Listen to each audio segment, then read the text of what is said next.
ചിന്തോദീപകവും സാമൂഹിക പ്രതിബദ്ധതയുള്ളതുമായ കവിതകൾക്ക് പേരുകേട്ട സമകാലീന ബ്രിട്ടീഷ് പാകിസ്ഥാൻ കവിയത്രിയായിട്ടുള്ള ഇംതിയാസ് തർക്കറുടെ എ സെഞ്ചുറി ലേറ്റർ എന്ന കവിതയാണ് ഞാനിന്ന് ഡിസ്കസ് ചെയ്യുന്നത്. ഈ കവിതയിൽ നിറച്ചും ഇമേജറിയാണ്. ഈ ഇമേജറിക്കകത്ത് പറഞ്ഞു വെക്കുന്നത് സ്ത്രീകളുടെ വിദ്യാഭ്യാസ പോരാട്ടങ്ങളുടെയും അവകാശങ്ങളുടെയും കവിതയാണ്. പ്രത്യേകിച്ചും മലാല യൂസഫ്സായിയെ പറ്റിയാണ് ഈ കവിത പറഞ്ഞു വെക്കുന്നത്. മലാല യൂസഫ്സായി സ്ത്രീ വിദ്യാഭ്യാസത്തിനായി പ്രവർത്തിക്കുന്ന പാകിസ്ഥാനിലെ ആക്ടിവിസ്റ്റും ഫെമിനിസ്റ്റുമാണ്. കൂടാതെ ഏറ്റവും പ്രായം കുറഞ്ഞ നോബൽ സമ്മാന ജേതാവ് കൂടിയാണ്. താലിബാന്റെ നിഷ്ഠൂരമായിട്ടുള്ള സ്ത്രീകളെ അടിച്ചമർത്തുന്ന ആ ഭരണവർഗത്തിനെതിരെയുള്ള മലാല യൂസഫ്സായിയുടെ പ്രതികരണ ശേഷിയാണ് ഈ കവിതയുടെ അടിസ്ഥാനം. മലാല യൂസഫ്സായിയുടെ ആ ധീരമായ ആ കാൽവെപ്പിനെ തുടർന്ന് ഒരുപാട് സ്ത്രീകളാണ് പിന്നീട് അവകാശ പോരാട്ടങ്ങളൊക്കെ ആയിട്ട് ലോകമെമ്പാടും മുന്നോട്ട് വന്നിട്ടുള്ളത്. അപ്പോൾ ഈ കവിത പറഞ്ഞു വെക്കുന്നതും അത് തന്നെയാണ്. നമുക്ക് കവിത ആരംഭിക്കാം. The school bell is a call to battle. Every step to class a step into the firing line. അപ്പോൾ നമ്മൾ കവിത ആരംഭിക്കുന്ന സമയത്ത് നമുക്ക് കാണാൻ പറ്റും the school bell is a call to battle. ഒരു കമ്പാരിസൺ ആണ് അല്ലേ, ഒരു ഡയറക്റ്റ് ആയിട്ടുള്ള ഒരു മെറ്റഫറാണ് അവിടെ യൂസ് ചെയ്യുന്നത്. അതായത് സ്കൂൾ ബെൽ എന്ന് പറയുന്നത് ഒരു വിളിയാണ്. എന്തിലോട്ടുള്ള വിളിയാണ്? ടു ബാറ്റിൽ, യുദ്ധത്തിലോട്ടുള്ള വിളിയാണ്, അല്ലെങ്കിൽ കാഹളത്തിനായിട്ടുള്ള വിളിയാണ്. അപ്പോൾ ഓരോ സ്കൂൾ ബെല്ലും എന്ന് പറയുന്നതും യുദ്ധത്തിനുള്ള ഒരു വിളിയായിട്ട് കരുതുകയാണ്. അതായത് സ്കൂൾ ബെല്ലടിച്ചു കഴിഞ്ഞാൽ കുട്ടികൾ സാധാരണയായിട്ട് എന്ത് ചെയ്യും? സ്കൂളിലോട്ട് പോകും. അപ്പോൾ സ്കൂളിലേക്ക് പോകുന്ന ആ ഒരു പ്രവൃത്തിയെ യുദ്ധത്തിന് പോകുന്നതിന് തുല്യമായിട്ട് ഇവിടെ കരുതുകയാണ്. Every step to class a step into the firing line. നിങ്ങൾ ക്ലാസ്സിലോട്ടുള്ള ഓരോ ചുവടുവെപ്പും നിങ്ങൾ ഫയറിംഗ് ലൈനിലോട്ടുള്ള ചുവടുവെപ്പായിട്ടാണ് കരുതുന്നത്. ഫയറിംഗ് ലൈൻ എന്ന് വെച്ചാൽ യുദ്ധത്തിന്റെ ഏറ്റവും മുൻനിരയിലുള്ള ഒരു ലൈനാണ് ഫയറിംഗ് ലൈൻ എന്ന് വെച്ചാൽ. അവിടേക്ക് എത്തിക്കഴിഞ്ഞാൽ എതിർപക്ഷത്തുള്ള ആളുകൾ നമ്മളെ ഷൂട്ട് ചെയ്യും.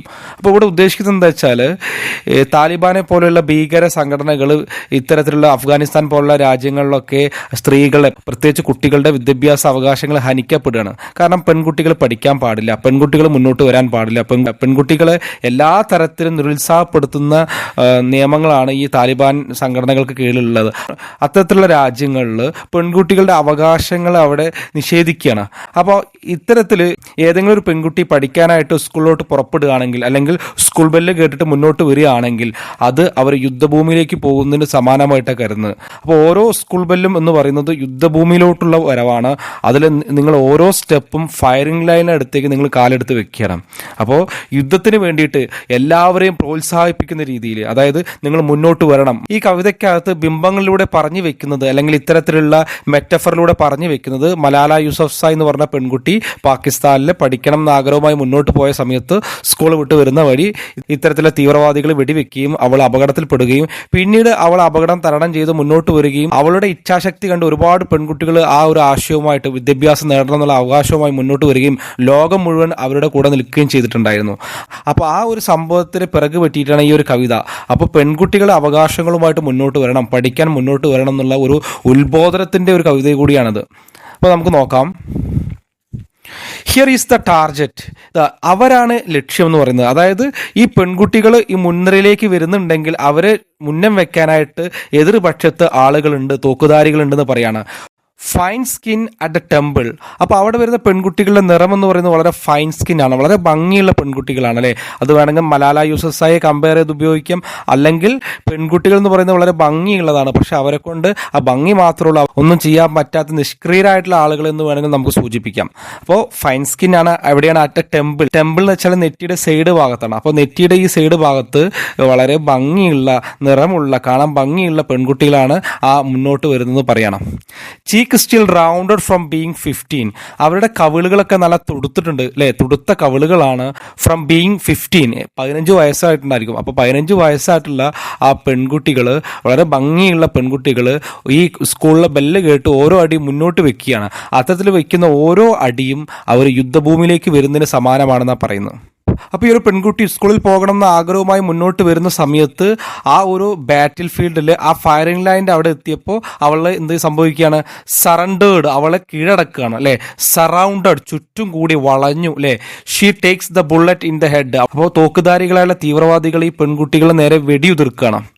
ഈ വരികൾ ശ്രദ്ധിച്ചാൽ തന്നെ നമുക്ക് കാണാൻ പറ്റും കൃത്യമായിട്ടുള്ള ഒരു റൈമിംഗ് സ്കീമോ അല്ലെങ്കിൽ കൃത്യമായിട്ടൊരു റൂളോ റെഗുലേഷൻസോ ഒന്നുമില്ല. അതേപോലെ തന്നെയാണ് അവിടെയുള്ള പെൺകുട്ടികളുടെ ജീവിതം എന്ന് പറയുന്നത് ഒരു ക്രമവിരുദ്ധമായിട്ടുള്ള രീതിയിലാണ് പെൺകുട്ടികളുടെ ജീവിതം, അവരുടെ അവകാശങ്ങളും അങ്ങനെ തന്നെയാണ്. അപ്പോൾ അത് സൂചിപ്പിക്കാനായിട്ട് കൃത്യമായിട്ടുള്ള സ്റ്റാൻസായി സ്ട്രക്ചർ ഒന്നും ഇതിനകത്ത് കാണാൻ കഴിയുന്നില്ല. നമുക്ക് നോക്കാം.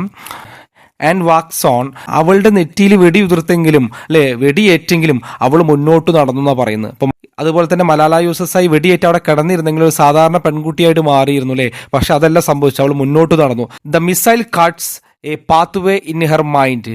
ആ മിസൈൽ അവളുടെ തലയിൽ പതിച്ചെങ്കിലും അതുവഴി അവൾ എന്താണ് ഒരു പുതിയ വഴി വെട്ടി തുറക്കാണ് അല്ലേ. Missile cuts A path way in her mind എന്നാണ്, തൻ്റെ മനസ്സിലൂടെ ഒരു പുതിയ വഴി വെട്ടി തുറക്കാൻ അവർക്ക് കഴിഞ്ഞിട്ടുണ്ട് അല്ലേ. To an orchard in full bloom. അപ്പൊ അവൾ ആ വെട്ടി തുറന്ന പുതിയ പാതയിലൂടെ നടന്നു കഴിഞ്ഞ സമയത്ത് അവിടെ ഒരു പൂന്തോട്ടം, ഒരു ഓർച്ചാർഡ് നമുക്ക് കാണാൻ പറ്റൂലേ. ഇൻ ഫുൾ ബ്ലൂം, അവിടെ നിറച്ചും അല്ലേ പുഷ്പിച്ചു നിൽക്കുന്ന ഫലവൃക്ഷത്തോട്ടങ്ങൾ അല്ലേ, ഇത്തരത്തിലുള്ള ഓർച്ചാർഡ് അല്ലെ, മരങ്ങൾ തിങ്ങി നിൽക്കുന്ന ഒരു പൂന്തോട്ടം നമുക്ക് അല്ലെങ്കിൽ ഒരു തോട്ടം നമുക്ക് കാണാൻ പറ്റുമെന്ന് പറയണം. അപ്പോൾ വെടിയേറ്റ ആ പെൺകുട്ടി തൻ്റെ പുതിയ വഴി വെട്ടി തുറന്നു. അതായത് ഈ സ്ത്രീകളുടെ പെൺകുട്ടികളുടെ അവകാശങ്ങൾക്ക് വേണ്ടിയിട്ട് നിരന്തരം പ്രവർത്തിച്ചുകൊണ്ടിരുന്നു. അവൾ ചെന്നെത്തിയത് ഒരു പുതിയൊരു സ്ഥലത്താണ്. ചുറ്റും വസന്തം നിറഞ്ഞു നിൽക്കുന്ന അല്ലെ, a field humming under the sun അല്ലെ, സൂര്യൻ ചുറ്റും അല്ലെ തേനീച്ചകൾ ഇങ്ങനെ മൂളി പറക്കുന്ന ആ സുന്ദരമായിട്ടുള്ള ആ വസന്തം നിറഞ്ഞു നിൽക്കുന്ന അല്ലെ ഒരു സ്ഥലത്താണ്. It's lap open and full of Popees.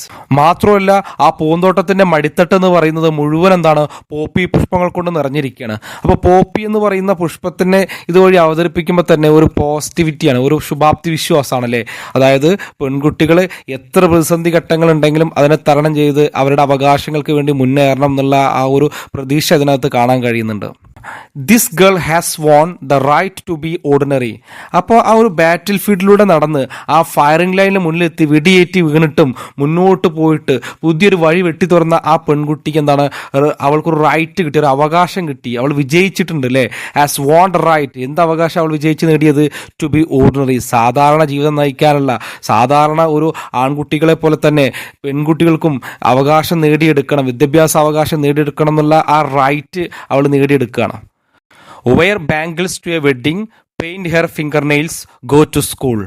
അപ്പോൾ ഈ പെൺകുട്ടികൾ സാധാരണ അഫ്ഗാനിസ്ഥാൻ പോലുള്ള രാജ്യങ്ങളിൽ തീവ്രവാദ സംഘടനകൾ പെൺകുട്ടികളുടെ എല്ലാ തരത്തിൽപ്പെട്ട അവകാശങ്ങളും നിഷേധിക്കുകയാണ്. നിസ്സാരമായി തോന്നുന്ന കാര്യങ്ങൾ പോലും നോക്കൂ. Wear bangles to a wedding, ഒരു കല്യാണത്തിന് വളകൾ ധരിക്കാനുള്ള അവകാശം ഉണ്ടായിരുന്നില്ല, അത് നേടിയെടുത്തു. പെയിന്റ് ഹെയർ ഫിംഗർ നെയിൽസ്, തൻ്റെ വിരലുകളിൽ ചായം തേക്കാനുള്ള അവകാശം ഉണ്ടായിരുന്നില്ല, അത് അവൾ നേടിയെടുത്തു. ഗോ ടു സ്കൂൾ, അതൊക്കെ തേച്ച് സ്കൂളിലോട്ട് പോകാനുള്ള ഒരു അവകാശം ഉണ്ടായിരുന്നില്ല, അതും അവൾ നേടിയെടുത്തു. അപ്പോൾ വള ധരിച്ചു, ഫിംഗർ നെയിൽസിൽ പെയിന്റ് തേച്ച് സ്കൂളിലോട്ട് പോകാനുള്ള അവകാശമൊക്കെ അവൾ നേടിയെടുത്തു. ബുള്ളറ്റിനോട് പറയാണ്, അതായത് ബുള്ളറ്റിനെ ഒരു വ്യക്തിയായിട്ട് കണ്ടിട്ട് ഒരു പേഴ്സോണിഫിക്കേഷൻ ആണല്ലേ. പേഴ്സോണിഫിക്കേഷൻ എന്ന് വെച്ചാൽ ജീവനില്ലാത്തൊരു വസ്തുവിനെ ഒരു വ്യക്തിയായിട്ട്, ഒരു മനുഷ്യനായിട്ട് കണ്ടിട്ട് അതിനോട് നമ്മൾ ഉപമിക്കുകയാണ്, അതുപോലെ സംസാരിക്കുകയാണ് അല്ലേ. ബുള്ളറ്റിനോട് പറയാണ്, she says you are stupid. അവൾ പറയാണ്, ബുള്ളറ്റ് നീ വെറും ഒരു വിഡ്ഢിയാണ്. യു ഹാവ് ഫെയിൽഡ്, നീ പരാജയപ്പെട്ടിരിക്കുന്നു.